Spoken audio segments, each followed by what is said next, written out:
Ikaw, Chris, kamusta ka sa pagiging mommy? Hindi, ako nung una talaga, hirap na hirap talaga ako. Kasi syempre lahat bago sa akin, di ba? Tapos lahat ng energy ko, lahat ng oras ko, nasa kanya. Para kasing nasanay ako na puro ako lang.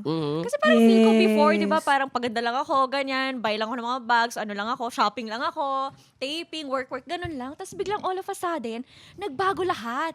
Nasa bata na lahat. Di ba? Oo.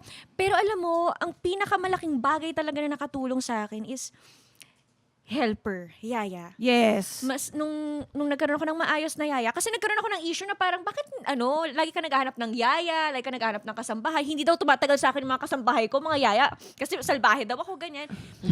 Salbahe agad. In Salbahe agad. fairness, lahat ngayon hirap maghanap. Ang hirap kaya maghanap Oo. ng matinong Kahit yaya, bigyan mo di ba? ng magandang sahod. Oo. Nung nagkaroon ako ng matinong helper, doon ako parang nakakilos na. Yes. Ay, pwede ko na iwan si baby. Pwede Ah. na ako mag-tennis. Pwede na ako mag-workout. Tapos, isa pa, siguro yung asawa ko din. Oo. Yung asawa ko kasi talagang very supportive. Alam mo kung pwede lang kami magkaroon ng 10 yaya sa bahay, baka binigay na sa akin. Kasi para lang guminhawa yung buhay ko, talagang ibibigay na sa akin lahat. Oh, baka kailangan nyo ng hardinero, ha?